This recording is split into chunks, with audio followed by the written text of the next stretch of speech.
नमस्कार, news night में आप सभी का स्वागत है। मैं हूं आपके साथ आरेंद्र। 2030 में भारत कॉमनवेल्थ खेलों की मेजबानी करेगा। अहमदाबाद में होने वाले इन खेलों के लिए आज औपचारिक तौर से ऐलान कर दिया गया है। क्या है इस खबर के मायने, इस खबर पे करेंगे विस्तार से चर्चा। साथ ही साथ होगी बात आज संविधान दिवस पर पूरा देश संविधान निर्माताओं के प्रति अपना आभार जता रहा है। दिल्ली के संविधान भवन में मुख्य कार्यक्रम हुआ तो इस संविधान के बहाने राजनीति भी शुरू हो गई। क्या हुआ इस पूरे मुद्दे पर दिखाएंगे खबर। विस्तार से होगी बात एसआईआर के मुद्दे पर बंगाल में छिड़े राजनीतिक घमासान की। होगी बात, आपको ये भी बताएंगे कि मोदी सरकार ने कैबिनेट की बैठक में क्या कुछ आज बड़े फैसले लिए हैं। साथ ही साथ आपको बताएंगे कि कर्नाटक में कांग्रेस नेताओं के बीच मचे आपसी खींचतान के जिसकी वजह से कांग्रेस का जो हाईकमान है वो परेशान हो गया है कर्नाटक में राज्य सरकार के मची आपसी लड़ाई को लेकर। इसके अलावा भी होंगी देश दुनिया की हर जरूरी और महत्वपूर्ण खबर। शुरुआत हेडलाइंस के साथ।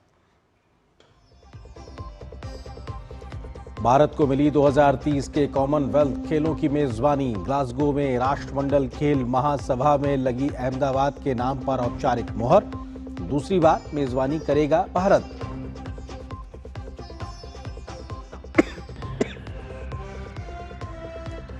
संविधान दिवस के मौके पर राष्ट्रपति द्रौपदी मुर्मू ने संविधान को बताया औपनिवेशिक मानसिकता को त्यागने तथा राष्ट्रवादी सोच को अपनाने के लिए मार्गदर्शक दस्तावेज। प्रधानमंत्री मोदी ने नागरिकों को लिखा पत्र, संवैधानिक कर्तव्यों को निभाने का किया आग्रह।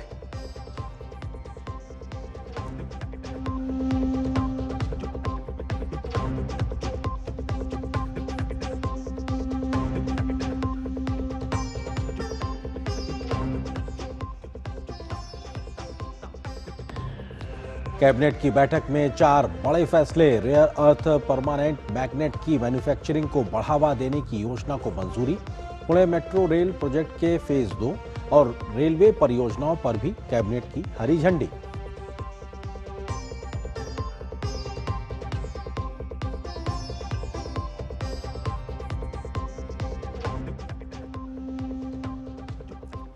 प्रधानमंत्री मोदी ने हैदराबाद के सैफरान के विमान इंजन मरम्मत केंद्र का किया उद्घाटन। कहा संयंत्र युवाओं के लिए बढ़ाएगा रोजगार के अवसर। भारत को बताया निवेशकों के लिए एक भरोसेमंद साझेदार।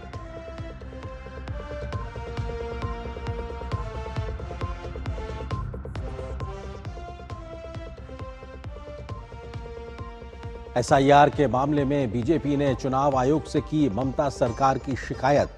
अनियमितताओं की दी जानकारी। टीएमसी समर्थक बीएलओ के प्रदर्शन पर चुनाव आयोग ने कोलकाता पुलिस से मांगी 48 घंटे के भीतर कार्रवाई की रिपोर्ट।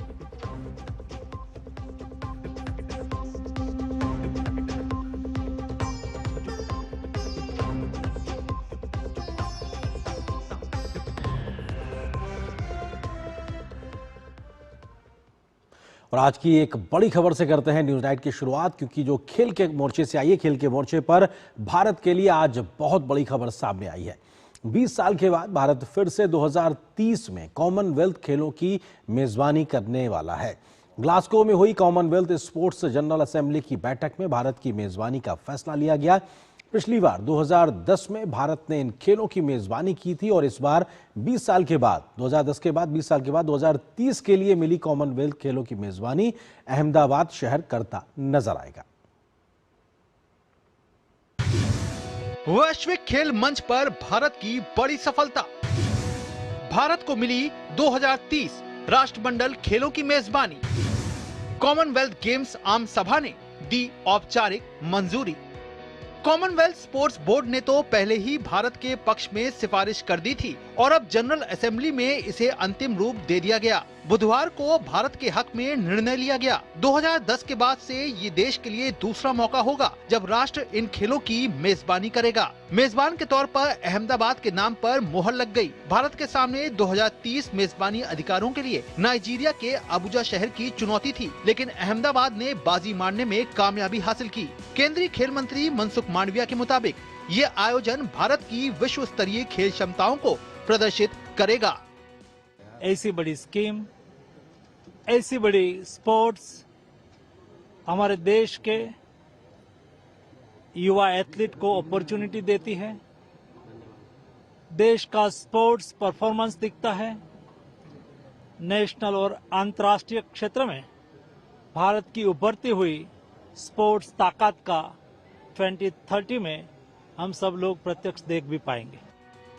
ये फैसला भारत को न सिर्फ अंतर्राष्ट्रीय खेल व्यवस्था में और मजबूत बनाएगा, बल्कि 2036 ओलंपिक मेजबानी के सपने की दिशा में भी ये एक महत्वपूर्ण प्रगति निभाएगा। जहां तक अहमदाबाद की मेजबानी का सवाल है, तो इस शहर ने पिछले कुछ महीनों में कई अंतर्राष्ट्रीय टूर्नामेंट सफलतापूर्वक आयोजित किए हैं, जिनमें Commonwealth weight lifting championship, Asian aquatics championship और AFC अंडर 17 एशियाई कप क्वालिफायर शामिल है, जो इस शहर को खेल की कैपिटल के रूप में सामने रखता है।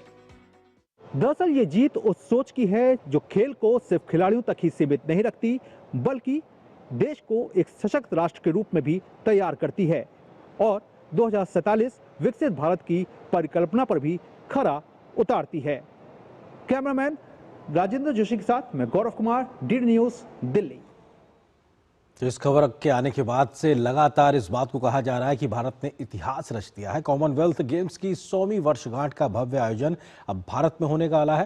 प्रधानमंत्री मोदी इसको लेकर देशवासियों को स्पोर्ट्स इकोसिस्टम को लेकर उन्होंने बधाई दी है। प्रधानमंत्री मोदी ने सोशल मीडिया पोस्ट करते हुए लिखा है कि मुझे खुशी है कि भारत ने शताब्दी राष्ट्रमंडल खेल 2030 की मेजबानी की बोली जीत ली है। भारत के लोगों और खेल जगत को बधाई। हमारी सामूहिक प्रतिबद्धता और खेल भावना ने ही भारत को वैश्विक खेल मानचित्र पर मजबूती से स्थापित किया है। वसुधैव कुटुंबकम की भावना के साथ हम इन ऐतिहासिक खेलों का बड़े उत्साह के साथ जश्न मनाने के लिए उत्सुक हैं। हम दुनिया का स्वागत करने के लिए उत्सुक हैं।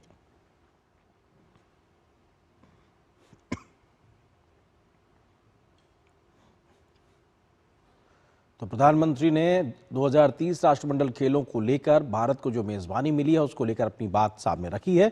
उन्होंने साफ तौर से कहा कि भारत तैयार है दुनिया का स्वागत करने के लिए और एक तरीके से शताब्दी राष्ट्रमंडल खेल 2030 में जो होगा उसकी मेजबानी के लिए भारत पूरी तरीके से तैयार है और अपने आप में खेल जगत के लोगों और भारत के लोगों को बधाई भी प्रधानमंत्री ने दी है। बहुत बड़ी बात है, 2010 में यानी कि अब से लगभग 15 साल पहले भारत ने इन खेलों की मेजबानी की थी और अब अगले 5 साल के बाद 2030 में कमोबेश यानी टोटल 20 साल के अंतराल के बाद एक बार फिर से भारत इन खेलों की मेजबानी करता हुआ नजर आएगा। 2030 राष्ट्रमंडल खेलों की मेजबानी भारत को मिली है और देश का शहर अहमदाबाद अपने आप में इन खेलों की मेजबानी करेगा और इसका फायदा ये होता है कि जहां पे होम ग्राउंड पे खेलने को भारतीय खिलाड़ियों को मौका मिलता है, तो साथ ही साथ अपने आप में बहुत बड़ा खेल का ढांचा तैयार करने के अवसर के तौर पर भी इस प्रकार के आयोजनों को देखा जाता है।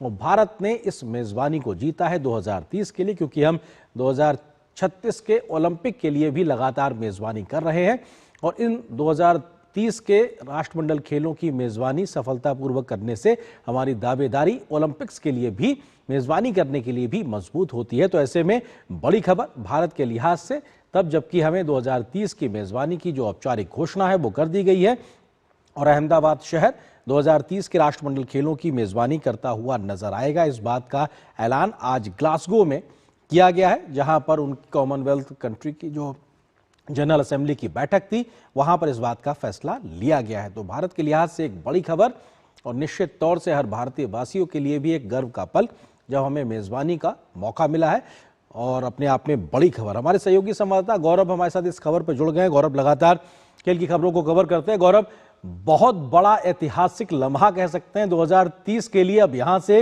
एक बड़ी तैयारी करता हुआ भारत नजर आएगा। किस तरीके से आम भारतीय समझे इस खबर को, उसके हिस्से में क्या बड़ा अब आने वाला है? गौरव।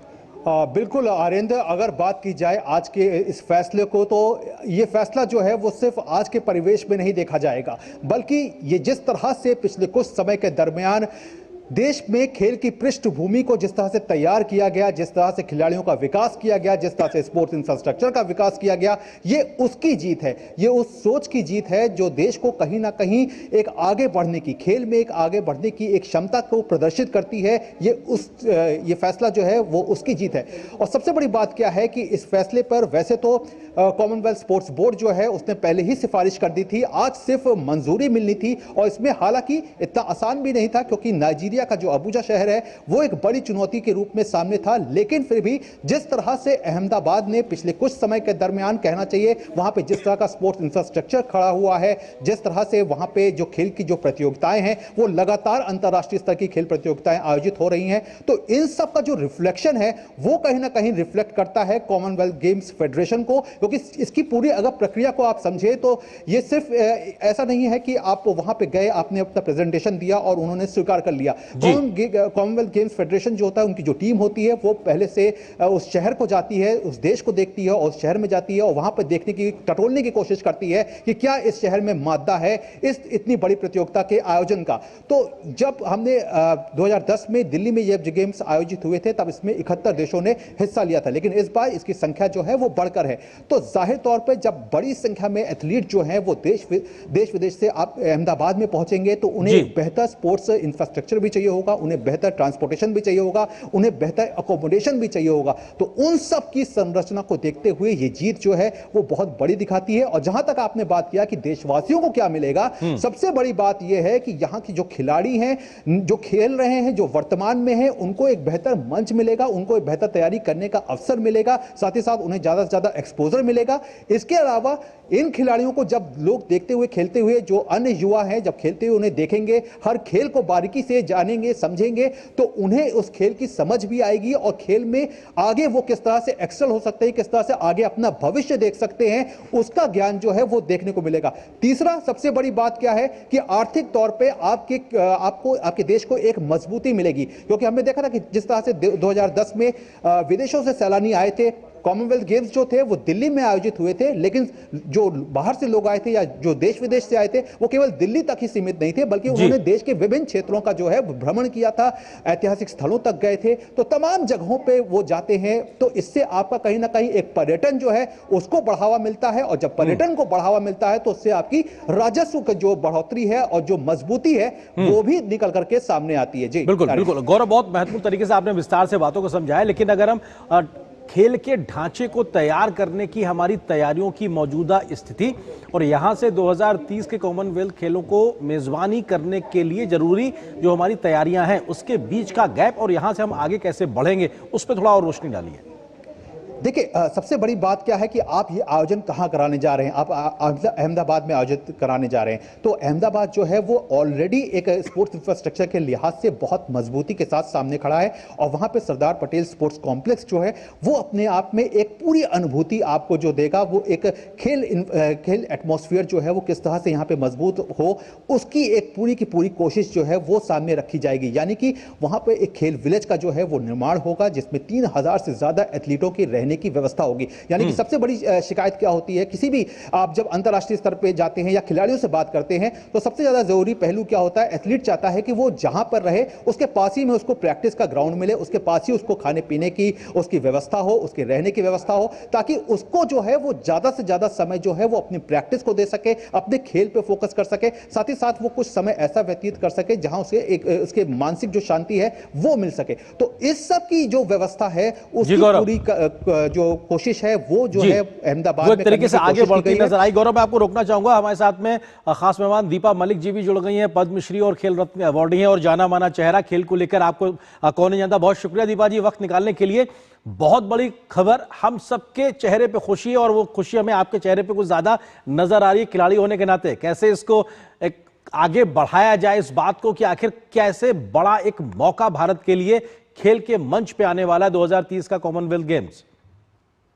देखिए, राष्ट्रमंडल खेल मेरे दिल के बहुत करीब है, क्योंकि इन्हीं खेलों के माध्यम से मैं दिल्ली पहुंची थी खेलने और वहां से मेरी पहली पहचान बनी थी।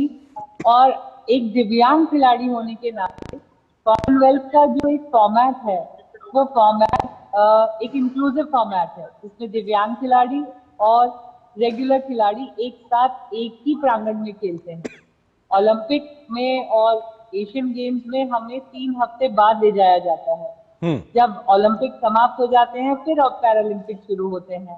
जब एशियन गेम्स खत्म हो जाते हैं तब एशियन पैरा गेम्स शुरू होते हैं। लेकिन ये वो खेल है जो उसी विलेज में, उसी प्रांगण में साथ साथ आप दिव्यांग खिलाड़ियों को और एबल बॉडी खिलाड़ियों को इकट्ठा खेलते हुए देखते हैं। जो मेडल दिव्यांग खिलाड़ी जीतते हैं वो भारत की मेडल टैली में भी जुड़ते हैं।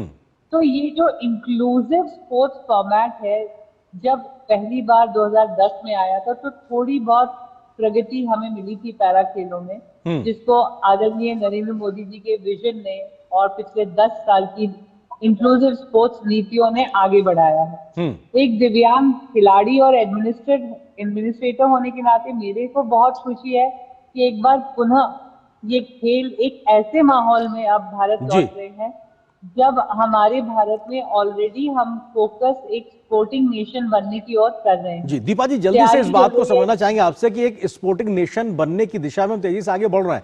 जो स्पोर्ट्स का इंफ्रा है उसके लिए और हमारे खिलाड़ियों के लिए ये 2030 कितना बड़ा एक मुकाम, एक मंच लेकर आएगा? बहुत बड़ा मुकाम लेकर आएगा। होम ग्राउंड में जब भी कोई खेल होता है तो अपॉर्चुनिटीज और अवेयरनेस ये दोनों खिलाड़ियों के समक्ष आता है। बेहतर नीतियां उभरती हैं और फोकस होता है, क्योंकि जब आप मेजबान कंट्री हैं, यहाँ पे वॉलंटियर प्रोग्राम्स चलते हैं, इकोसिस्टम में टेक्निकल नो हाउ बढ़ती है और ओवरऑल इंफ्रास्ट्रक्चर को भी एक इंक्लूसिव इंफ्रास्ट्रक्चर।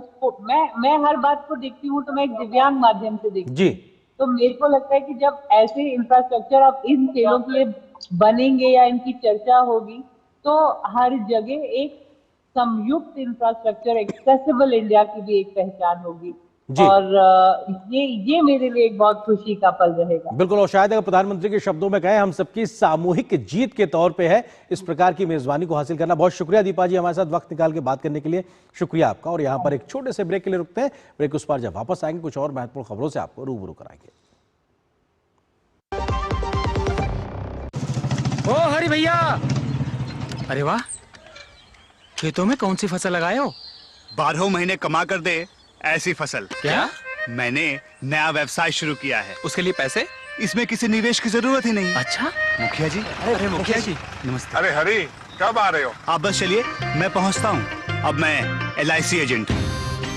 LIC एजेंट बनो, अब बड़ा सोचो। हमारी वेबसाइट पर जाएं या अपनी नजदीकी LIC शाखा से संपर्क करें।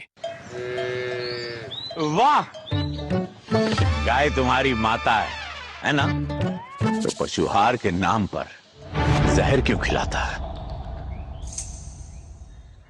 अनसन हटा, दिल से खिला, सिर्फ कपिला, देश का नंबर 1 पशु आहार। जब धरती चीर कर निकलता है लोहे का पत्थर और मिलता है मोंगिया के जोश से, फिर तपता है, पिघलता है और बनता है फौलाद। अब होता है सरिया सारी खूबियों के साथ। मोंगिया स्टील, मजबूत देश का मजबूत सरिया। मिलिए ग्रो प्लस से। हमारा भरोसेमंद कोरोमंडल लेकर आया है एनफोर्स तकनीक वाला 5 पोषक तत्वों से भरा ग्रो मोर ग्रो प्लस। इसे इस्तेमाल करने से पौधों को मिले अधिक पोषण, जिससे न केवल आपको बम्पर फसल मिले बल्कि मिट्टी भी स्वस्थ और उपजाऊ बने। ग्रो प्लस अब एनफोर्स तकनीक के साथ, सर्वोत्तम तकनीक, सफलता का प्रतीक। गोल्डी छोले मसाले, जहाँ जाए रिश्ते बनाए। गोल्डी लाए हैं फ्रेश लॉक टेक्नोलॉजी, जो रखे मसालों को हर समय फ्रेश। संविधान दिवस पर आज मुख्य कार्यक्रम पुरानी संसद के संविधान सदन में हुआ, जहां राष्ट्रपति, उपराष्ट्रपति, प्रधानमंत्री सहित तमाम गणमान्य लोग मौजूद रहे। इस मौके पर राष्ट्रपति ने कहा कि संविधान की ताकत है कि समाज के हर तबके के लोगों को उनका हक मिल रहा है। उपराष्ट्रपति ने जम्मू कश्मीर में अनुच्छेद 370 के हटने के बाद वहां मजबूत हुए लोकतांत्रिक व्यवस्थाओं का जिक्र किया तो इसे संवैधानिक मूल्यों की जीत बताया। संविधान दिवस के मौके पर राष्ट्रपति ने आज 9 भाषाओं में संविधान की डिजिटल प्रतियों का लोकार्पण किया तो सभी को संविधान की शपथ भी दिलाई। संविधान दिवस के मौके पर राष्ट्रपति द्रौपदी मुर्मू ने संविधान सदन के केंद्रीय कक्ष में राष्ट्रीय समारोह की अध्यक्षता की। केंद्रीय कक्ष में आयोजित कार्यक्रम में उपराष्ट्रपति CP राधाकृष्णन, प्रधानमंत्री नरेंद्र मोदी, लोकसभा अध्यक्ष ओम बिरला, राज्यसभा के उपाध्यक्ष और नेता सदन के अलावा लोकसभा और राज्यसभा के नेता प्रतिपक्ष सहित बड़ी संख्या में सांसद मौजूद रहे। इस अवसर पर राष्ट्र को संबोधित करते हुए राष्ट्रपति द्रौपदी मुर्मू ने कहा कि बाबा साहेब डॉक्टर भीमराव अंबेडकर हमारे संविधान के प्रमुख निर्माता थे। उनकी 125वीं जयंती के वर्ष में 26 नवंबर 2015 में प्रतिवर्ष संविधान दिवस के रूप में मनाने का निर्णय लिया गया, जो हमारे संविधान के प्रति हमारी प्रतिबद्धता को दिखाता है। राष्ट्रपति ने महिला सशक्तिकरण का जिक्र करते हुए कहा कि हमारे सशक्त संविधान के कारण महिला सशक्तिकरण को मजबूती मिल रही है। महिलाओं की ताकत पंचायत से संसद तक बढ़ी है। हमारे मजबूत संविधान की बदौलत राजनीतिक चिंतन की क्षमता भी विकसित हुई है। नारी शक्ति बंधन अधिनियम द्वारा वुमेन लीड डेवलपमेंट के एक नए युग आरंभ होगा। नारी शक्ति अर्थात मातृशक्ति के बंधन का हमारे संस्कृति में अत्यंत महत्वपूर्ण स्थान रहा है। इस वर्ष 7 नवंबर से हमारा राष्ट्रगीत वंदे मातरम की रचना के 150 वर्षों पूरी होने के उपलक्ष्य में देशव्यापी स्मरण उत्सव मनाया जा रहा है। ये स्मरण उत्सव भारत माता को समृद्ध, सशक्त और आत्मनिर्भर बनाने का संकल्प का अवसर है। केंद्रीय कक्ष में आयोजित कार्यक्रम को उपराष्ट्रपति ने भी संबोधित किया। इस अवसर पर जम्मू कश्मीर का जिक्र करते हुए उपराष्ट्रपति ने कहा कि अनुच्छेद 370 के निरस्त होने के बाद 2024 में जम्मू कश्मीर के चुनावों में बड़ी संख्या में मतदाताओं ने मतदान किया। इससे भारतीय लोकतंत्र विश्व भर में प्रसिद्ध हुआ। During the elections held in Jammu and Kashmir in 2024, after abrogation of Article 370, the voter turnout in large number make the world to understand our faith in democracy again. In the recently held Bihar elections, voter turnout, particularly that of women in large numbers, has added another precious diamond in the crown of our Mother Bharat democracy. संविधान सदन के केंद्रीय कक्ष में आयोजित कार्यक्रम के दौरान राष्ट्रपति द्रौपदी मुर्मू ने संविधान की प्रस्तावना पढ़ी, जिसे सभी सांसदों ने दोहराया। संविधान दिवस के मौके पर राष्ट्रपति ने 9 भाषाओं में संविधान की डिजिटल प्रतियों का लोकार्पण भी किया, जिसमें बोडो और कश्मीरी भाषा में पहली बार संविधान की प्रतियां तैयार की गई हैं। Rishi Kumar, DD news, Delhi. और संविधान दिवस के मौके पर दिल्ली के साथ साथ पूरे देश में विशेष कार्यक्रमों का आज आयोजन किया गया, जहां बड़ी संख्या में लोगों ने शिरकत की। प्रधानमंत्री नरेंद्र मोदी ने संविधान दिवस के मौके पर देशवासियों के नाम एक चिट्ठी लिखी और देश के आम नागरिकों को संविधान से मिल रही ताकत का जिक्र किया। इस बीच कांग्रेस ने संविधान के नाम पर सरकार को घेरने की कोशिश की है, तो बीजेपी ने कांग्रेस पर संविधान पर किए गए लगातार दशकों तक हमलों को गिनाया और बाबा साहब के खिलाफ भी कांग्रेस द्वारा किए गए तमाम कामों को देश के सामने रखा और कांग्रेस सहित विपक्षी दलों को जमकर घेरा है। संविधान दिवस के मौके पर प्रधानमंत्री नरेंद्र मोदी ने देश के नागरिकों के नाम एक पत्र लिखा। पीएम ने 1949 में संविधान को ऐतिहासिक रूप से अपनाए जाने का स्मरण करते हुए राष्ट्र की प्रगति में इसकी स्थायी भूमिका का उल्लेख किया। उन्होंने कहा कि वर्ष 2015 में सरकार ने इस पवित्र दस्तावेज के सम्मान में 26 नवंबर को संविधान दिवस घोषित किया था। उन्होंने लिखा कि वर्ष 2049 में संविधान को अपनाए हुए एक सदी हो जाएगी। आज लिए गए निर्णय और नीतियां आने वाली पीढ़ियों के जीवन को आकार देंगे। नागरिक अपने कर्तव्यों को सर्वोपरि रखें, क्योंकि भारत विकसित भारत की परिकल्पना की ओर अग्रसर है। स्कूल और कॉलेज 18 वर्ष की उम्र पूरी करने वाले पहली बार मतदाता बनने वालों का सम्मान करते हुए संविधान दिवस मनाएं। युवाओं में दायित्व और गर्व की भावना जगाने से लोकतांत्रिक मूल्य और देश का भविष्य मजबूत होगा।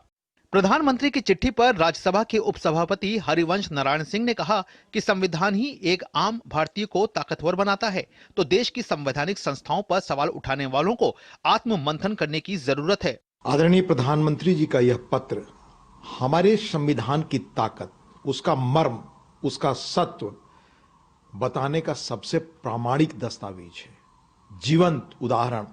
संविधान दिवस के मौके पर दिल्ली में संसद भवन में ही कार्यक्रम आयोजित नहीं किए गए, बल्कि पूरे देश में अनेकों कार्यक्रमों का आयोजन किया गया और देशवासियों ने पूरे सम्मान के साथ संविधान निर्माताओं के प्रति अपना आभार व्यक्त किया।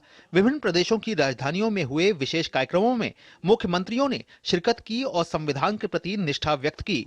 जब आप लोकतंत्र की बात करते हैं, मताधिकार की बात करते हैं, तो दुनिया के अंदर आधुनिक लोकतंत्रवादी उन्होंने अपने कुछ ही तबके को मत देने का अधिकार दिया था, लेकिन भारत ने पहले दिन से ही वयस्क मतदाता को मत देने का अधिकार भारत के संविधान ने भारत के प्रत्येक नागरिक को प्रदान किया। विश्व में आज सबसे बड़े लोकतंत्र का आधार है, ऐसा हमारा भारतीय संविधान। हम सबको गर्व है अपने संविधान पे। आज देश दुनिया में जिस प्रकार से आगे बढ़ रहा है, गति से बढ़ रहा है, ये हमारे पवित्र संविधान का ही कमाल है। जहां पूरा देश आज संविधान दिवस मना रहा है, तो इस मुद्दे पर राजनीति भी देखने को मिल रही है।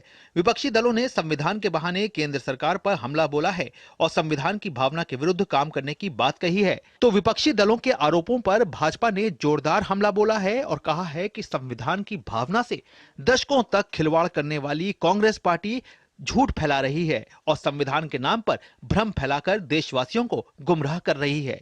मनुस्मृति की प्रशंसा करने वाले और संविधान के जगह मनुस्मृति के कानून को लाना चाहिए और वो देश के लिए अच्छा है कहते थे।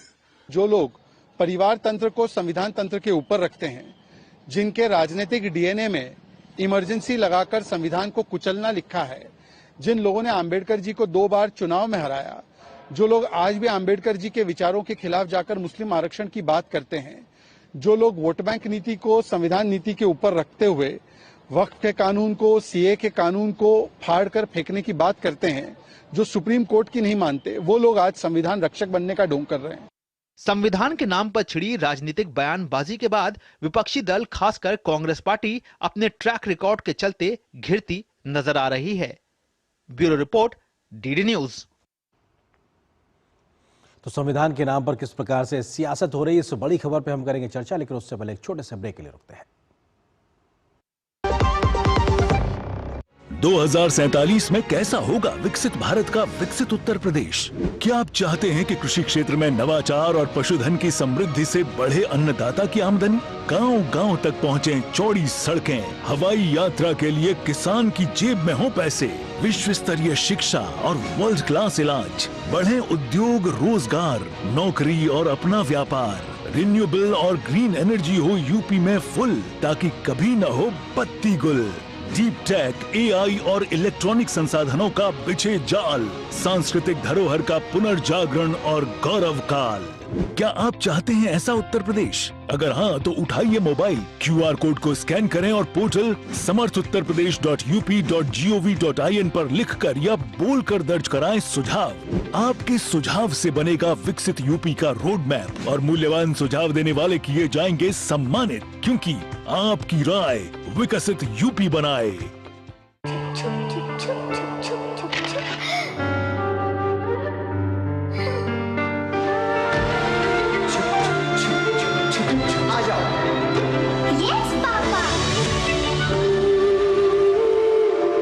जिंदगी किसी के लिए नहीं रुकती, हम भी आपको कहां रुकने देंगे। जिंदगी के हर मोड़ पर LIC है तो इंश्योर है। LIC, हर पल आपके साथ। मेरी पसंद, मेरी पसंद, मेरी पसंद, मेरी पसंद, हमारी पसंद, हम सबकी पसंद। मजबूत देश का मजबूत सरिया मोंगिया स्टील। गोल्डी छोले मसाले, जहां जाएं रिश्ते बनाएं। गोल्डी लाए हैं फ्रेश लॉक टेक्नोलॉजी, जो रखे मसालों को हर समय फ्रेश।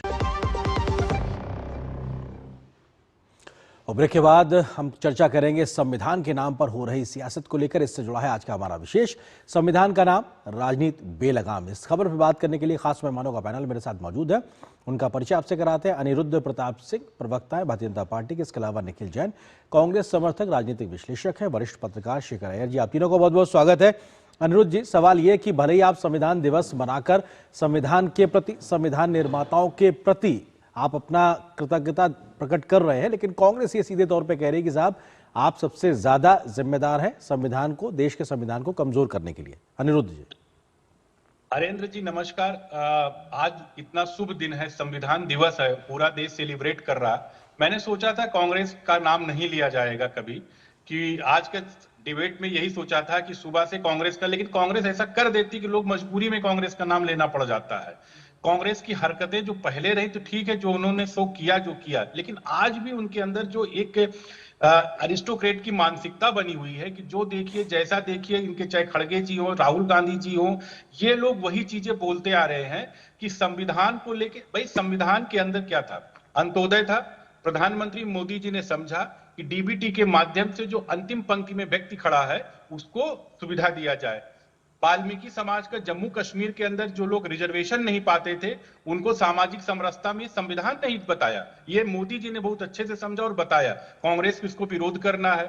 अगर महिलाओं का आरक्षण है, भाई सामाजिक समरसता के साथ में जेंडर इक्वलिटी का भी होना चाहिए, तो कम से कम उनको जो 30 साल से रिजर्वेशन लटका पड़ा हुआ था वो मोदी जी ने समझा, क्योंकि संविधान का ये सब कुछ है, ये संविधान। देखिए अनुज जी वो आप पे आरोप ये लगा रहे हैं कि आप लोगों के संवैधानिक अधिकार छीन रहे हैं, लोगों का वोट का अधिकार छीन रहे हैं, उनकी सरकारें छीन लेते हैं, वो ये आरोप लगा रहे हैं। नरेंद्र जी, कांग्रेस अगर कांग्रेस ये बात करती तो कितना हंसी लगती है। मतलब जो लोग डिबेट सुन रहे होंगे और कांग्रेस के बारे में सोच रहे होंगे कि कांग्रेस वोट अधिकार की बात करती। 1975 की बात, शेखर जी यहाँ बैठे हुए हैं, पूछे कि 1975 में किस तरीके से देश के हर व्यक्ति का अधिकार, वोट का अधिकार छोड़िए सारे अधिकार छीन लिया गया था। मतलब संविधान को कब्जे में करके 42वां संशोधन कर दिया गया कि भाई संविधान की मूल प्रस्तावना खत्म कर दिया गया था।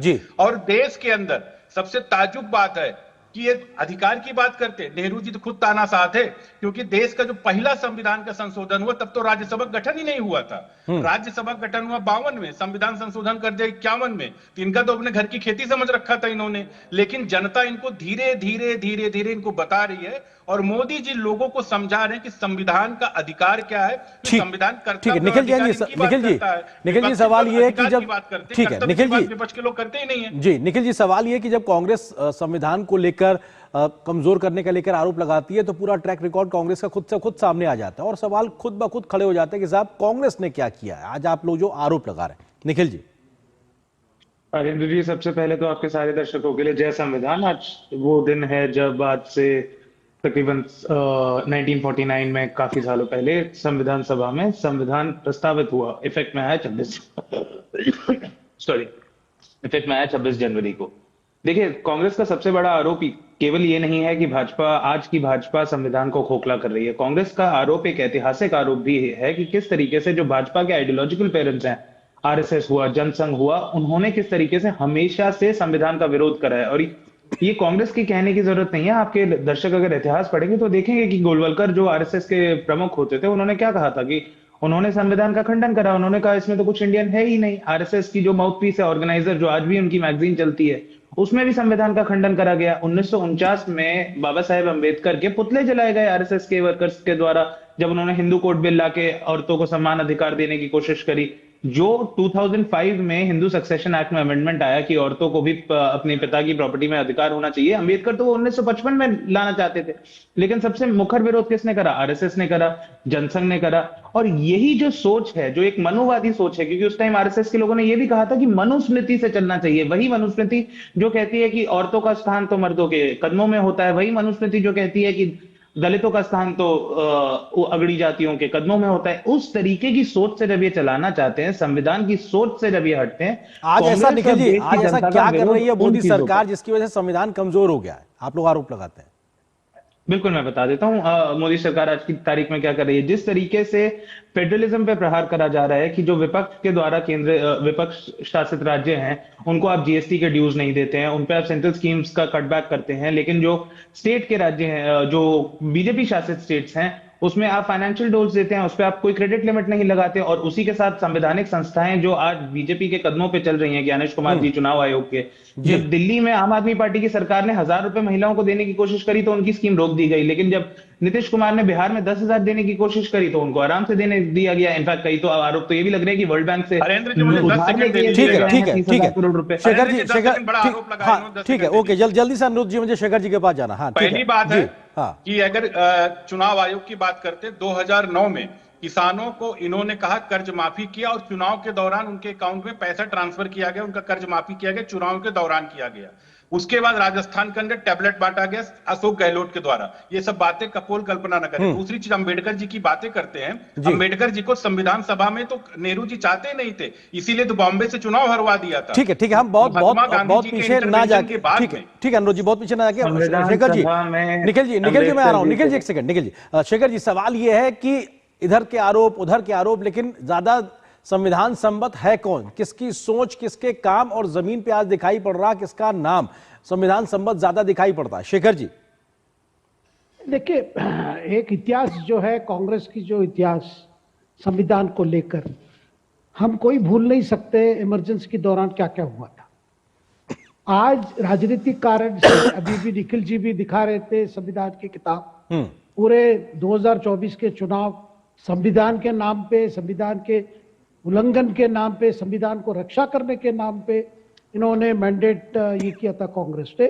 और हर आपको विधानसभा चुनाव में ये बात बार बार राहुल गांधी जी बाकी कांग्रेस नेता करते आते हैं, और उसका परिणाम इलेक्शन में क्या उनको मिला, पब्लिक क्या रिस्पॉन्स दी, हम जानते हैं।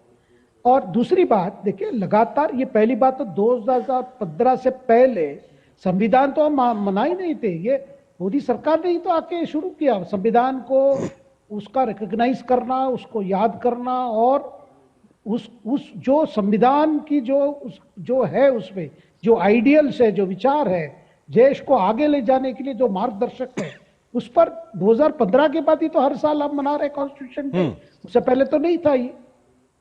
और अब जो बातें कह रहे हैं कि भाई मनुस्मृति, क्या इस सरकार जो कॉन्स्टिट्यूशन ये किस बात पर मनुस्मृति को लेकर चल रही है, मैं समझ नहीं पा रहा हूं, क्योंकि ये आरोप बार बार लगाया जाता है कि भाई ये मनुस्मृति को ये करते हैं वो करते हैं, लेकिन आज की सरकार जो कर रही है, ये देख रहे हैं कि हर डिबेट में ये बातें आ रही है। ठीक है, विपक्ष की एक भूमिका है, कांग्रेस उस भूमिका को ठीक तरह से करना चाहिए, इस पे कोई दो राय नहीं है, लेकिन जब आरोप केवल आरोप के रूप में लगाया जाता है तो फिर जनता भी सोचती है भाई किस बात पर क्या कर रहे हैं, ये क्या कह रहे हैं। ठीक है निखिल जी, सवाल यही कि लोकसभा के चुनाव हो, तमाम विधानसभाओं के चुनाव हो, आप लोगों ने संविधान की प्रतियां जो भी आपने दिखाई, इसके नाम पे लगातार जनता से मैंडेट मांगा, बावजूद उसके वो जन समर्थन नहीं मिला है आपको राज्यों में या केंद्र के इस 2024 के चुनाव को लेकर भी, और आप अभी भी कहते हैं कि साहब संविधान को लेकर इस प्रकार की बात चल रही है, तो आपके समझा पाने में दिक्कत है या जनता के मैंडेट पे भी आप सवाल कर रहे हैं?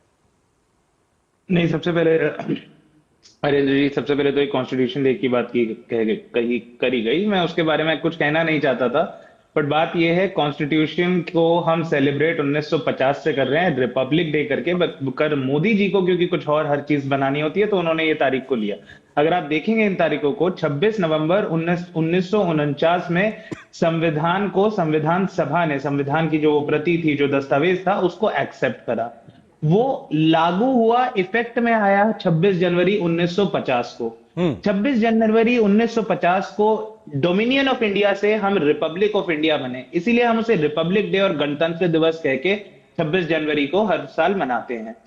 26 नवंबर की तारीख को संविधान के रूप में, एक संविधान दिवस के रूप में एक अलग से बनाने की जो एक प्रयास था, वो चलिए अच्छा है कि मतलब आप सवाल निखिल जी, आप सवाल खड़ा कर रहे हैं कि 26 नवंबर जो ये संविधान दिवस मनाया गया, ये नहीं होना चाहिए, आप ये कहना चाह रहे हैं? नहीं, मैं बिल्कुल नहीं कह रहा, मैं तो कहता हूँ कुछ भी, मेरे हिसाब से तो 365 दिन संविधान का आप नहीं सर, अब आप घुमा लेंगे, आप थोड़ा सा घुमा दिए निखिल जी, थोड़ा सा बात को घुमा दिए। आप यही कह रहे थे 26 जनवरी हम मनाते हैं तो 26 नवंबर की जरूरत क्या है, आप यही कह रहे थे?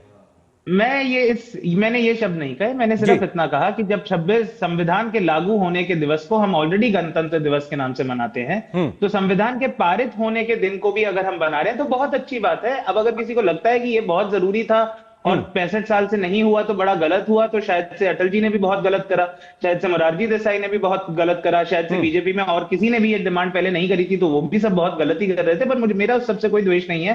संविधान को सेलिब्रेट करा जा रहा है, प्रशंसा करी जा रही है, बहुत अच्छी बात है। अब आप क्या आते हैं दूसरे सवाल पे, जब आप कहते हैं कि संविधान के नाम से विपक्ष ने एक अपना राजनीतिक मुद्दा बनाया, जरूर बनाया, और अगर आपको याद हो 2024 के जब चुनाव चल रहे थे, इतने ज्यादा एक अनलेवल प्लेइंग ग्राउंड पे था, कांग्रेस पार्टी के सारे अकाउंट्स फ्रीज कर दिए गए थे, कांग्रेस पार्टी के शीर्ष नेताओं के, विपक्ष के शीर्ष नेताओं के हेलीकॉप्टर्स की जांच होती थी, सत्ता पक्ष के नेताओं की नहीं होती थी। और जितने भी ओपिनियन पोल, एग्जिट पोल, ये पोल वो पोल थे, सबने क्या बोला था, अब की बार 400 पर, लेकिन भाजपा 240 पे रुकी। कांग्रेस पार्टी ये जीत है आपने कि आप 400 से 240 पे उनको ले आए।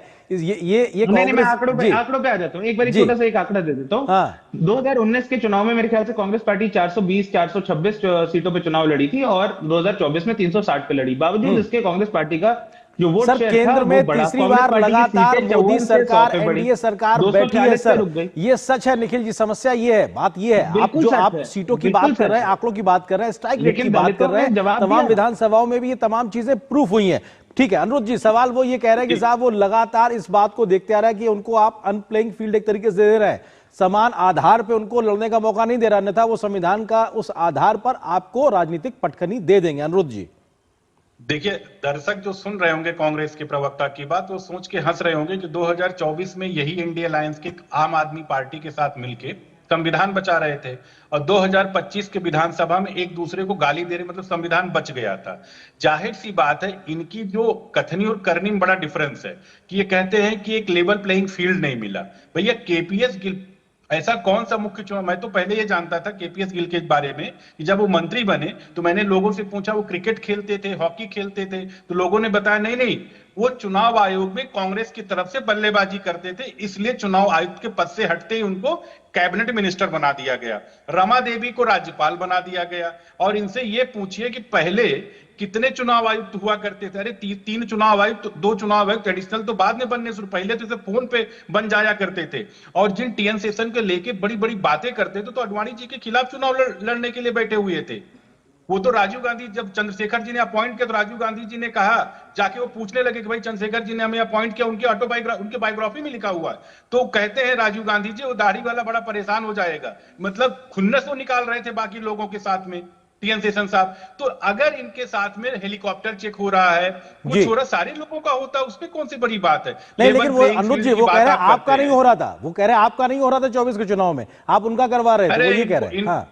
नहीं, वो सबका होता है, वो एक का होता है। ये शायद ये इन लोगों की आदत है झूठ बोलना, जैसे वो खाली डिक्शनरी वाली बुक लेके बैठे रहते हैं ना, लाल कलर किताब। इन्होंने संविधान तो किसी ने नहीं पढ़ा, अगर संविधान पढ़ा होता तो ये इंदिरा गांधी की काली करतूतें सबको पता होती, नेहरू जी के वो करतूत सबको पता होती, जिन्होंने अंबेडकर जी को चुनाव हरवाया कि 74,000 वोटों से चुनाव हरवा दिया। उस टाइम पे स्टैंप होता नहीं था, बॉक्स में रखा जाता था और उठाया 14,000 से हार के 74,000 जो है वोट वो इनवैलिड हो गए। ये किसी के समझ में नहीं आएगा, जबकि उस टाइम पर स्टैंपिंग नहीं होता था। ठीक है, तो ये इनकी करतूतें पता चल जाएगी। शेखर जी एक छोटा सा फैक्ट मैं आ रहा हूं, निखिल जी एक सेकंड। शेखर जी सवाल ये है कि क्या 26 नवंबर को संविधान दिवस मनाना क्या जरूरी है, गैर जरूरी है? ये भी एक तरीके से बात निकल के आ रही है। अगर हम इस प्रकार का दिन मनाते हैं, संविधान के प्रति, संविधान निर्माताओं के प्रति अपना आभार प्रकट करते हैं, ठीक है, तो क्या ये गैर जरूरी है? शेखर जी नहीं, जरूरी या गैर जरूरी की बात नहीं है। देखिए, आने वाली पीढ़ियों को हमारे संविधान के बारे में किस तरह हमें, पहले तो हमें कहते स्वराज मिला, उसके बाद कैसे ये हमारी व्यवस्था कैसे बनी, आज जो चल रहा व्यवस्था, इसको समझने के लिए आज प्रधानमंत्री की जो चिट्ठी है, जिस चिट्ठी में उन्होंने कहा है कि स्कूलों को ये जो वोट का जो अधिकार है उसको और जागरूक करने की आवश्यकता है। इसका मतलब देखिए, हमारी संविधान में दोनों बातें हैं, जिम्मेदारी भी है, आपकी फंडामेंटल राइट्स भी है जी। दोनों के बारे में हर नागरिक को जानना चाहिए। ये कॉन्स्टिट्यूशन डे एक अवसर है, स्कूलों में, कॉलेजों में, यूनिवर्सिटीज में, हर सोसाइटी के हर सेक्शन में इसको लेकर एक जागृति ज्यादा बढ़ती है। जब आपका हक का मालूम है, आपकी दायित्व का मालूम है, आपकी जिम्मेदारी की मालूम है, एक अच्छी नागरिक बनाने का वो बहुत बड़ा पैगाम है। बिल्कुल, और युवा पीढ़ियों तक ले जाने के लिए इस प्रकार के आयोजन एक बड़ा कारण, एक तरीके से प्रूफ होते हैं। फिलहाल वक्त इतनी अनुमति दे रहा है। निखिल जी बहुत बहुत शुक्रिया आपका भी, अनिरुद्ध जी बहुत शुक्रिया, शेखर जी आपका बहुत बहुत शुक्रिया। फिलहाल वक्त इतनी अनुमति दे रहा, आप हमारे साथ जुड़े, आपने अपना वक्त दिया, साझा किया, बहुत बहुत शुक्रिया। और यहाँ पर एक छोटे से ब्रेक के लिए रुकते हैं, ब्रेक उस बार जब वापस आएंगे तो खबर दिखाएंगे कि कैबिनेट ने आज क्या लिए बड़े फैसले, केंद्रीय कैबिनेट के फैसलों पर विस्तार से नजर, छोटे से ब्रेक के बाद।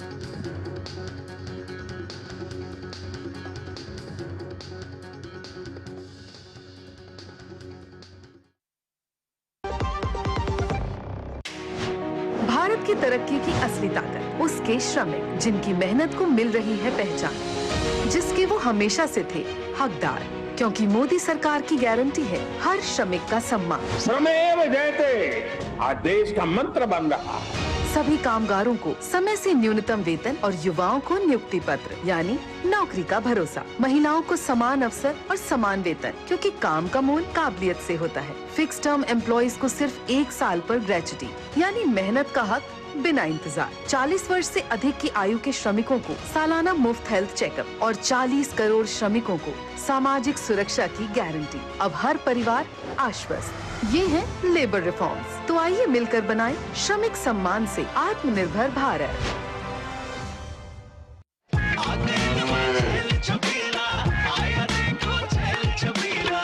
एक कपिला, अरे भाई सब एक ही जैसा होता है। ये लो साधारण पशु आहार।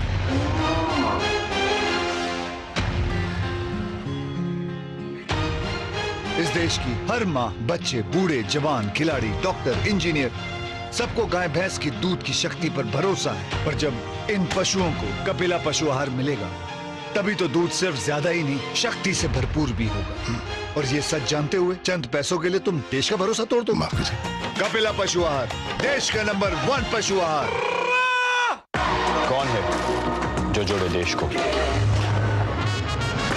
विकसित भारत का, विकसित भारत।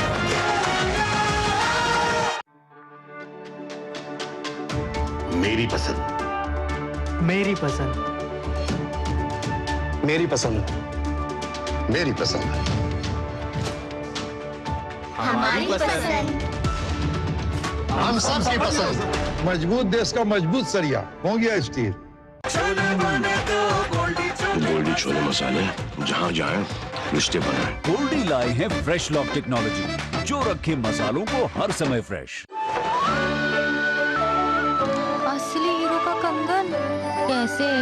क्योंकि हमें मिला है बेशकीमती तोहफा, जिसकी वजह से हमारी फसल में काफी बढ़त हुई है। मिलिए ग्रो प्लस से। हमारा भरोसेमंद कोरोमंडल लेकर आया है एनफोर्स तकनीक वाला 5 पोषक तत्वों से भरा ग्रो मोर ग्रो प्लस। इसे इस्तेमाल करने से पौधों को मिले अधिक पोषण, जिससे न केवल आपको बम्पर फसल मिले, बल्कि मिट्टी भी स्वस्थ और उपजाऊ बने। ग्रो प्लस अब एनफोर्स तकनीक के साथ सर्वोत्तम तकनीक, सफलता का प्रतीक। केंद्रीय कैबिनेट ने आज 4 बड़े फैसले लिए हैं, जिसके तहत रेयर अर्थ मटेरियल्स पर एक बड़ा फैसला हुआ है तो कनेक्टिविटी पर फोकस देखने को मिला है। मोदी सरकार ने कैबिनेट की बैठक में रेयर अर्थ परमानेंट मैग्नेट विनिर्माण स्कीम को मंजूरी दी है तो पुणे मेट्रो के विस्तार के लिए 2 लाइन को अनुमति दी है। साथ ही साथ गुजरात और महाराष्ट्र से जुड़ी रेल परियोजनाओं को भी आज मोदी सरकार की अनुमति मिली है। मोदी सरकार ने देश के विकास को गति देने के लिए कैबिनेट में 4 अहम फैसले किए हैं। केंद्रीय कैबिनेट ने बुधवार को 7,280 करोड़ रुपए की रेयर अर्थ परमानेंट मैग्नेट की मैन्युफैक्चरिंग को बढ़ावा देने की योजना को मंजूरी दी। इस पहल का मकसद भारत में 6,000 मीट्रिक टन प्रति वर्ष की integrated rare earth permanent magnet manufacturing स्थापित करना है। इस योजना का कुल खर्च 7,280 करोड़ रुपए है। इस स्कीम का मकसद इंपोर्ट पर निर्भरता कम करना और उच्च तकनीक वाले क्षेत्रों में भारत की क्षमताओं को बढ़ाना है। रेयर अर्थ और परमानेंट मैग्नेट ये आज एक स्ट्रेटेजिक सेक्टर से जुड़ी हुई चीज बन चुके हैं। इस स्ट्रेटेजिक सेक्टर की इंपॉर्टेंस को समझते हुए माननीय प्रधानमंत्री जी ने पहले सेमीकंडक्टर मिशन बनाया जिसमें चिप्स मैन्युफैक्चर हो सके, और आज कैबिनेट में माननीय प्रधानमंत्री जी ने अप्रूव किया है परमानेंट मैग्नेट के मैन्युफैक्चरिंग का बड़ा प्रोग्राम एक आज अप्रूव किया है। एक अन्य अहम फैसले में पुणे के पब्लिक ट्रांसपोर्ट नेटवर्क में एक और बड़ी बढ़त मिली है। पुणे में मेट्रो रेल प्रोजेक्ट के फेज 2 के तहत लाइन 4 खरडी हडपसर खड़कवासला और लाइन 4A नल स्टॉप वारजे मानिकबाग को मंजूरी दे दी गई है। इन परियोजनाओं के पूरा होने के बाद पुणे में मेट्रो की कुल लंबाई 100 किलोमीटर को पार कर जाएगी। पुणे के मेट्रो नेटवर्क को स्ट्रेंथन करने का, एक्सपैंड करने का लगातार डिसीजन लिया जा रहा है। आज बहुत बड़ा फैसला लिया गया और आज इसका एक्सपेंशन 4 और 4A, इससे line 4 will be 25.5 kilometres with 22 stations, और इस प्रोजेक्ट से पुणे शहर की ग्रोथ अगले कई दशकों तक लगातार इससे सपोर्ट होती रहेगी। रेल मंत्रालय की 2 परियोजनाओं को भी मंजूरी दी गई, जिनकी कुल लागत 2,781 करोड़ रुपए है। देवभूमि द्वारका कनालूस के बीच 141 किलोमीटर के रेल लाइन के दोहरीकरण को मंजूरी मिली है, जबकि बदलापुर करजत के बीच तीसरी और चौथी लाइन को मंजूरी मिली है। कुल 32 किलोमीटर बढ़ी हुई लाइन क्षमता से गतिशीलता में काफी वृद्धि होगी। महाराष्ट्र और गुजरात राज्यों के 4 जिलों को कवर करने वाले ये 2 प्रोजेक्ट्स रेलवे के मौजूदा नेटवर्क को लगभग 224 किलोमीटर तक बढ़ा देंगे। कनालूस से ओखा तक मंजूर डबलिंग से द्वारकाधीश मंदिर तक बेहतर कनेक्टिविटी मिलेगी। इससे खास तीर्थ स्थलों तक पहुंच आसान होगी और सौराष्ट्र क्षेत्र का हर तरह से विकास होगा। बदलापुर करजत सेक्शन मुंबई सब अर्बन कॉरिडोर का हिस्सा है। बेसिकली अगर आप देखें अहमदाबाद राजकोट और राजकोट से द्वारका, ये one of the major arteries of Gujarat railway network है। राजकोट बहुत बड़ा इंडस्ट्रियल हब है। अहमदाबाद से लेकर राजकोट तक ऑलरेडी डबल लाइन है। राजकोट से कानालूस तक डबलिंग का काम चल रहा है अभी, और आज अप्रूवल हुआ है कानालूस से द्वारका जी तक का, ओखा तक का डबलिंग का प्रोजेक्ट। गौरतलब है कि भारत अब मेट्रो कोच के मामले में आत्मनिर्भर हो गया है। न्यूजीलैंड और ऑस्ट्रेलिया को मेट्रो कोच निर्यात के ऑर्डर भी मिले हैं। जाहिर है मोदी सरकार के फैसलों का असर दिख रहा है और अब एक के बाद एक नए क्षेत्रों में हम आत्मनिर्भर बनते जा रहे हैं। शैलेंद्र मिश्रा की रिपोर्ट, डीडी न्यूज, दिल्ली। प्रधानमंत्री नरेंद्र मोदी ने आज फ्रांसीसी विमान उपकरण निर्माता कंपनी सैफरन की फैसिलिटी का उद्घाटन किया है। हैदराबाद स्थित इस रखरखाव, मरम्मत और ओवरऑल फैसिलिटी का शुभारंभ प्रधानमंत्री ने वीडियो कॉन्फ्रेंसिंग के माध्यम से किया। प्रधानमंत्री ने देश में विमानन क्षेत्र की अभूतपूर्व प्रगति का जिक्र किया और कहा कि बीते एक दशक में देश में बड़े बड़े रिफॉर्म्स के द्वारा विमानन क्षेत्र में बदलाव किए गए हैं और भारत आज दुनिया के पसंदीदा निवेश स्थल के रूप में विकसित हुआ है। प्रधानमंत्री नरेंद्र मोदी ने Safran aircraft engine services India facility का शुभारंभ किया। पीएम ने वर्चुअल माध्यम से इस केंद्र का उद्घाटन किया। ये फैसिलिटी जीएमआर एयरोस्पेस और औद्योगिक पार्क एसईजेड राजीव गांधी अंतर्राष्ट्रीय हवाई अड्डा हैदराबाद में स्थित है। सैफों दुनिया की दूसरी सबसे बड़ी विमान उपकरण निर्माता कंपनी है। पीएम ने जिस फैसिलिटी का उद्घाटन किया वो लीप इंजनों के रखरखाव, मरम्मत और ओवरहॉल को समर्पित है।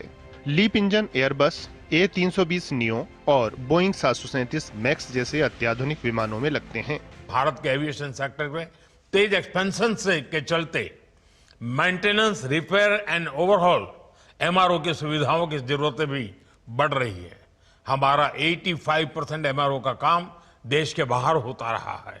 इससे खर्च बढ़ता था, समय ज्यादा लगता था और एयरक्राफ्ट लंबे समय तक ग्राउंडेड रहते थे। ये स्थिति भारत जैसे विशाल एविएशन मार्केट के लिए ठीक नहीं थी। इसलिए आज भारत सरकार देश के दुनिया के एक बड़े एमआरओ केंद्र के रूप में विकसित कर रही है। ये फैसिलिटी अपनी तरह के विश्व के सबसे बड़े केंद्रों में शामिल है। ये पहली बार है जब मूल उपकरण बनाने वाली किसी ग्लोबल इंजन कंपनी ने भारत में ऐसी फैसिलिटी तैयार की है। पीएम ने अपने संबोधन में भारतीय विमानन क्षेत्र के अभूतपूर्व विस्तार का जिक्र किया। पीएम ने निवेश और व्यापार को बढ़ाने की दिशा में सरकार के प्रयास भी गिनाए। पहला हमने अर्थव्यवस्था के दरवाजे खोले, दूसरा हमने अपनी फंडामेंटल्स को और मजबूत किया, तीसरा हमने बिजनेस को आसान बनाया। साथियों, आज अधिकांश सेक्टर्स में 100% एफडीआई ऑटोमेटिक रूट से संभव है। डिफेंस जैसे सेक्टर जहां पहले प्राइवेट सेक्टर को जगह नहीं थी, वहां भी 74% तक एफडीआई ऑटोमेटिक रूट से खोल दिया गया है। ये फैसिलिटी 45,000 वर्ग मीटर में फैली है। इसे प्रतिवर्ष 300 लीप इंजनों की सर्विसिंग के लिए डिजाइन किया गया है। पीएम ने अपने संबोधन में भारत में निवेश की व्यापक संभावनाओं को रेखांकित किया। भारत के पास तेज ग्रोथ है, स्थिर सरकार है, रिफॉर्म से जुड़ा माइंडसेट है, बहुत बड़ा यंग टैलेंट पूल है, एक विशाल डोमेस्टिक मार्केट है और सबसे खास बात, भारत में निवेश करने वालों के लिए हम सिर्फ इन्वेस्टर नहीं बल्कि को क्रिएटर मानते हैं। यह केंद्र बड़ी संख्या में उच्च कुशल भारतीय तकनीशियनों और इंजीनियरों को रोजगार देगा। इस फैसिलिटी की स्थापना विमानन क्षेत्र में आत्मनिर्भरता की दिशा में बड़ा कदम है। Bureau report, DD news. और यहाँ पर एक और छोटे से ब्रेक के लिए रुकते हैं। ब्रेक उस पार वापस आएंगे तो दिखाएंगे आपको खबर जल्दी में क्या है आज की बड़ी राष्ट्रीय महत्वपूर्ण खबर।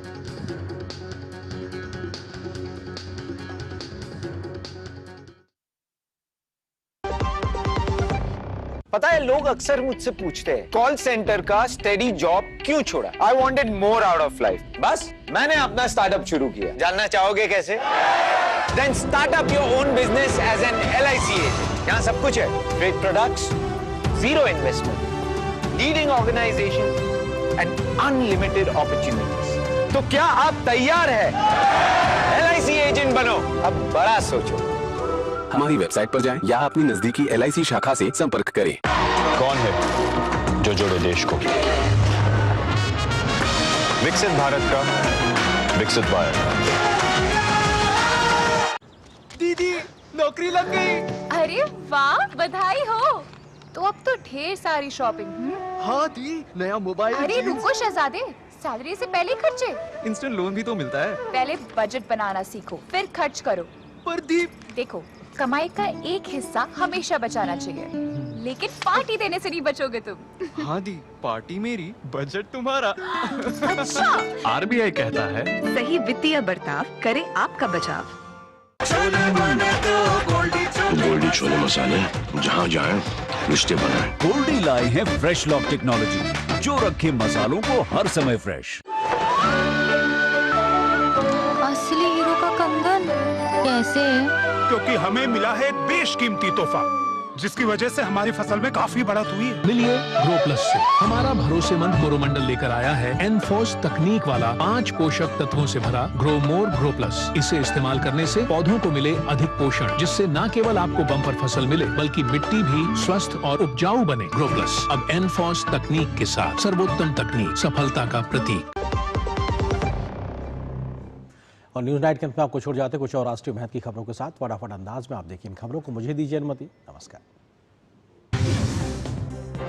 NIA ने दिल्ली के लाल किले के पास कार विस्फोट मामले में गिरफ्तार किए गए 2 आरोपियों शोएब और आमिर रशीद अली को दिल्ली की एक अदालत में पेश किया। कोर्ट ने इस मामले के आरोपी शोएब को 10 दिन की NIA रिमांड पर भेजा है। वहीं NIA ने आमिर की और रिमांड की मांग की थी। आमिर को 7 दिन की रिमांड दी गई है। केंद्रीय कृषि मंत्री शिवराज सिंह चौहान ने मुख्य कृषि फसलों के उत्पादन का प्रथम अग्रिम अनुमान जारी कर दिया है। इसके अनुसार खरीफ की प्रमुख फसलों के उत्पादन में रिकॉर्ड वृद्धि का अनुमान है। कुल खाद्यान्न उत्पादन लगभग 39 लाख टन से बढ़कर 1733 लाख टन से अधिक अनुमानित है। छत्तीसगढ़ के नक्सल प्रभावित बीजापुर जिले में कुल 41 माओवादी कैडरों ने हथियार डाल दिए और समाज की मुख्य धारा में लौटने का फैसला किया। इन पर कुल 1 करोड़ 19 लाख रुपए का इनाम था। आत्मसमर्पण करने वालों में 12 महिलाएं और 29 पुरुष शामिल हैं। उत्तर प्रदेश के संबल में 1978 के दंगे से जुड़े एक पुराने मामले की जांच के तहत कुएं की खुदाई शुरू की गई। दंगा पीड़ित परिवार ने प्रशासन को पत्र लिखकर इस कुएं की खुदाई की मांग की थी। माना जा रहा है कि परचून व्यापारी राम शरण रस्तोगी की हत्या के बाद उनका शव इसी कुएं में फेंका गया था। भारत में आधार डेटाबेस को सटीक और सुरक्षित रखने के लिए UIDAI ने बड़ा कदम उठाते हुए 2 करोड़ से अधिक मृत व्यक्तियों के आधार नंबर निष्क्रिय कर दिए हैं। UIDAI का कहना है कि मृत्यु के बाद आधार नंबर सक्रिय रहने से धोखाधड़ी और सरकारी योजनाओं के गलत इस्तेमाल की आशंका बढ़ जाती है, इसीलिए ऐसे आईडी को बंद करना जरूरी है। आज 26/11 मुंबई आतंकी हमले की 17वीं बरसी है। इस अवसर पर महाराष्ट्र के मुख्यमंत्री देवेंद्र फडणवीस ने पुलिस शहीद स्मारक पर शहीद पुलिसकर्मियों को श्रद्धांजलि अर्पित की। बिहार के मुख्यमंत्री नीतीश कुमार ने दानापुर बिहटा एलिवेटेड कॉरिडोर और शेरपुर दिघवारा गंगा पुल परियोजना का निरीक्षण किया। निरीक्षण के बाद उन्होंने अधिकारियों को निर्माण कार्य तेजी से पूरा करने के निर्देश दिए। पाकिस्तान में पूर्व प्रधानमंत्री इमरान खान के परिजनों की अदियाला जेल में उनसे मुलाकात के बाद हालात अचानक तनावपूर्ण हो गए। मुलाकात के तुरंत बाद बड़ी संख्या में लोग सड़कों पर उतर आए और इमरान खान की रिहाई की मांग को लेकर प्रदर्शन शुरू कर दिया।